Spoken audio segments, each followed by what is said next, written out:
د مالیې وزارت د عوایدو لوی ریاست د اطلاعات او عامه پوهاوي امریت له لوري د کابل ولایت 14مې مالیاتي حوزې د شتیبرچي کې د مالیاتو اړوند د عامه پوهاوي سمینار جوړ او وړاندې شو.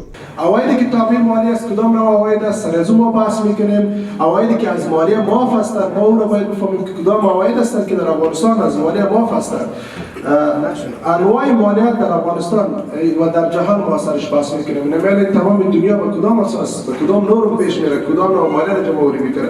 دغه سیمینار چې د عوایدو لوی ریاست د اطلاعات او عامه پوهاوي امریت د کارکونکو لخوا وړاندې شو، د مالیاتي قوانینو، طرزالعملونو، لارښودنو، لایحو، سیستمونو او لاسته راوړنو د وړاندې کېدو سربیره د مالیاتو په اړه معلوماتي پوسټرونه هم د غونډې ګډونوالو ته وړاندې شول.